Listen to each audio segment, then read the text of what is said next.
Thank you very much for attending the Department of Communications, Climate Action and Environment Budget Day press conference. Mr. Naughten will give some opening remarks followed by questions and answers. Thanks, Susie. Minister Sean Kine joins me here, and Sean will address the issues as part of the vote in relation to the natural resources aspect of the vote. I suppose today is a step change in the political commitment which the establishment of my Department of Communications, Climate Action and the Environment marked, and which Budget 2017 underpinned and was further built on this year. I've secured a total capital investment of almost €1.1 billion from 2018 to 2020. This multi-annual budget will primarily focus on energy efficiency. Energy efficiency is the best contribution to tackle climate change, and since becoming Minister I've achieved a step change of almost 83% in the overall energy allocation. The allocation of funding for 2018 will save 120,000 tonnes in carbon emissions every year, supporting about 3,500 jobs, mainly rural jobs. Next year there will be a 43% more spent on energy efficiency programmes than the current year. And since this government was formed, the budget allocation for energy has gone from €84 million in 2016 to €154 million in 2018. And we're moving away now from this stop-start piecemeal approach in relation to planning for energy efficiency. I think one of the most significant aspects of this year's budget is the fact that we have now a multi-annual budget where we can continue to roll on investment over the months rather than having a 6-month window in which to carry out this capital investment. That's going to have a big impact in relation to the uptake of schemes, in relation to efficiently operating those schemes and getting better value for money. I think it's also important to note that except for the Department of Housing, which has the biggest, we in our department have the single biggest capital increase across government, and that will, as I say, primarily be focused on the area of energy. My colleague, Minister Owen Murphy, has allocated €1.83 billion for housing in 2018. And that's both in terms of new build, but also in relation to refurbishment of existing homes. And he, in his press conference, will be outlining the environmental impact in relation to those particular aspects of his allocation.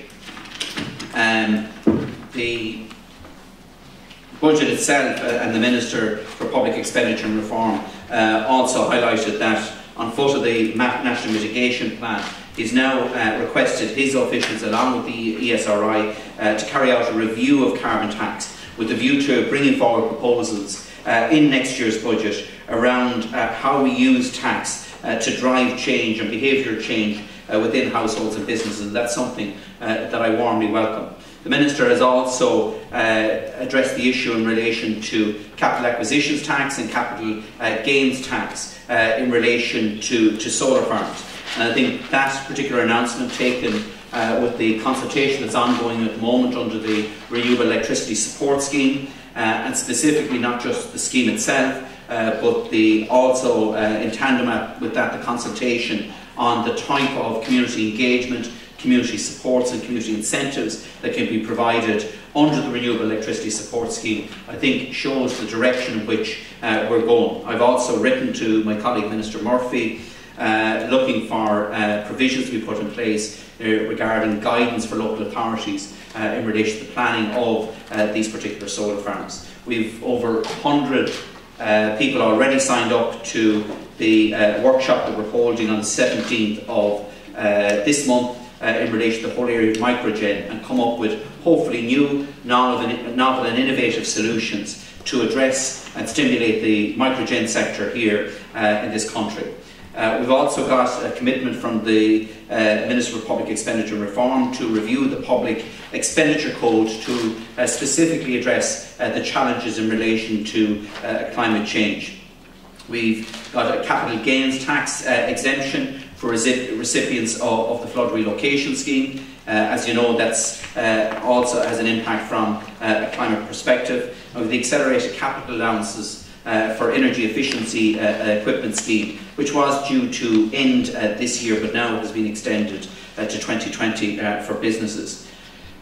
But it's not just about energy efficiency. If we're talking about the whole area of environment, we have to look at waste management as well. And right across the environment and waste management vote, there is a 19% increase year on year for 2018. That comes on top of a 31% increase in 2017. Overall, we're seeing €65 million allocated next year, which is a 55% increase since the establishment of this government. Included in that, the EPA has been allocated €35 million for regulation, research and to advocate for our environment.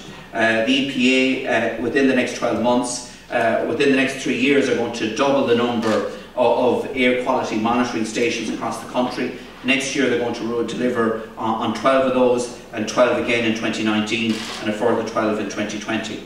And that information will be available online to the public. And I think it is important, particularly important, when you have a situation in this country where 1 in 5 children suffer from asthma. So it's not just about the physical environment, it's also about our air quality as well. We've allocated €10 million in the EPA's research programme with significant focus on climate change. We've also allocated €1.3 million to deal with the issue of illegal dumping, the scourge of illegal dumping. But it's not just about putting money in, because that in itself won't solve the litter problems. We also have to have a behaviour and attitude change, and people have a personal responsibility to maintain their community and their environment. So €1.6 million will be used to fund a national waste awareness campaign. We're also doubling the budget next year to €10 million to incentivise the use of electric vehicles, not just in relation to home charging points, which a new grant scheme will be introduced on the 1st of January, but this will not just be for new vehicles, but also for the first time second-hand electric cars, which will help to stimulate the second-hand trade in electric vehicles. There's always also, as the Minister for Finance announced earlier, a zero rate of benefit in kind for electric vehicles. This is an interim measure pending a review of the whole benefit in kind, and I hope to see significant progress on that in the coming 12 months. Additionally, funding will be provided to support the provision of public charging, with an increase on the number of rapid chargers. And I intend to launch a new electric vehicle public awareness campaign to drive this uptake. It will include an awareness campaign, a public driver experience roadshow, public sector and commercial fleet trials, and an electric vehicle use in car sharing. My colleague, the Minister for Transport, Shane Ross, will be announcing additional measures on electric vehicles, I think, tomorrow. On the digital side, as we know, small businesses are the backbone of our economy, particularly in our provincial towns, villages and rural Ireland. But only 1 in 4 of those are trading online at the moment. In this country at the moment, people are spending €14,000 every minute trading online. Disappointingly though, €10,000 a minute of that is being spent on goods and services outside Ireland. So we're allocating €3 million in the budget for next year for the Department's Trading Online Voucher Scheme to encourage businesses to start trading online. We're targeting an additional 1,500 small businesses, helping them to develop their digital capabilities. And we're going to introduce a new provision this year looking at training in relation to cyber security as well, because this is now a growing issue. The trend is that by 2020, €21 billion will be spent online across Europe. And Ireland, while it is the European leader in relation to small businesses trading online, we think we can make significant progress in this area. But it's not just about getting businesses online. 1 in 7 people have never used the internet. So our Digital Skills for Citizens scheme, which we launched last year, and came into operation this year, we're putting €2.2 million into that next year to train 30,000 people on free digital skills training, targeting people over the age of 45, the farming community, small business owners, the unemployed, people with disabilities, and other disadvantaged groups living in communities right across the country. I suppose the key social and economic and political priority for me as Minister is broadband, and the National Broadband Plan in particular. This plan will play an integral role in revitalising businesses and communities right across provincial towns and rural Ireland. We've an allocation of an additional €15 million set aside to finalise the tender process in 2018. I think it's important to look that since my appointment as Minister 17 months ago, we've gone from a situation where 5 out of 10 premises have access to high-speed broadband. Today that's closer to 7 out of 10, and by 2020, 9 out of 10 premises will have access to high-speed broadband. I think an interesting statistic to show the ramping up of investment over the last number of years, which is as a direct result of the National Broadband Plan, is that as of the end of last month, 13% of premises outside our cities now have direct access to pure fibre, 1,000 megabits per second, super fast broadband. And I'm not aware of any country on this planet that has achieved that particular milestone. This year, the wireless and mobile operators spent €78 million in the acquisition of rights on the 3.6 gigahertz auction, which released an additional 86% capacity on the wireless spectrum. As a result, Ireland is the first country to have successfully concluded a spectrum auction to facilitate the rollout of 5G broadband. We're at the vanguard now in Europe in deploying 5G in both fixed and wireless operators. In fact, one of those operators in the auction expects to cover 85% of the landmass of Ireland by 2019.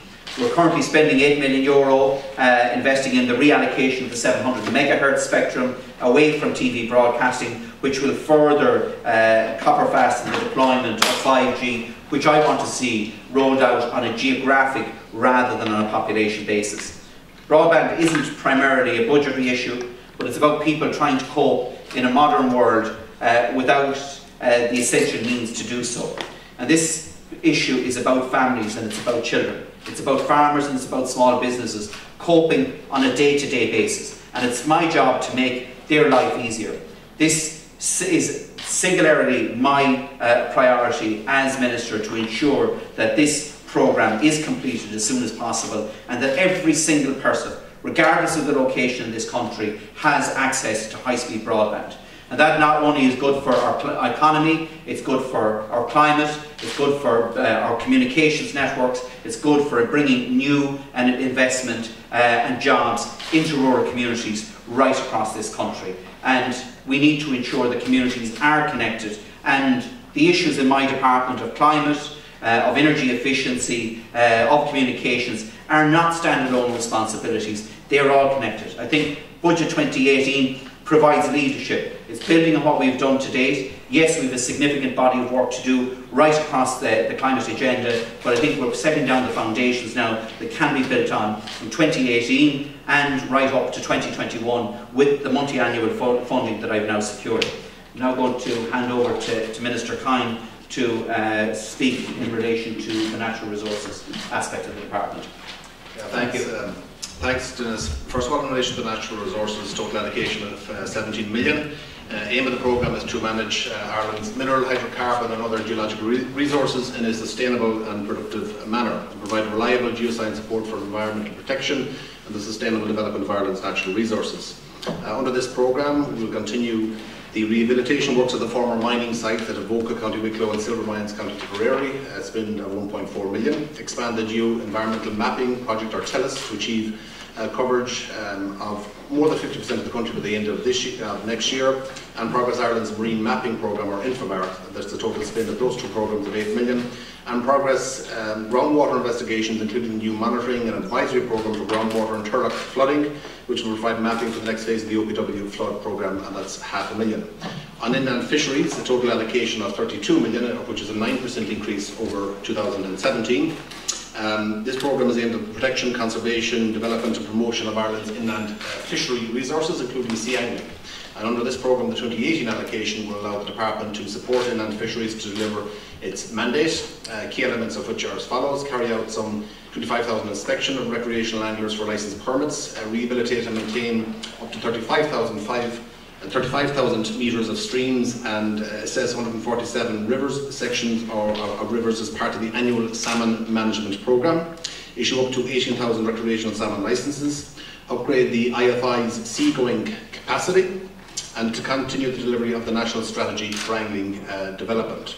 There's also provision for an increase in pay to meet Lansdowne Road requirements of some €300,000, and also to increase in pay commitments of €750,000 to inland fisheries. Also €300,000 allocation for work that IFI have been doing, but this is a purpose allocation here. They continue the work in invasive species removal from Loch Corrib, which is a very important work that's going on against Lagosiphon major, which is the African pondweed. Work has been ongoing between IFI, National Parks and Wildlife, and Galway City and County Council. So this is a 300,000 allocation to IFI to allow them to continue on that hugely important work in Loch Corrib. Thank you, Minister. Both Minister Kine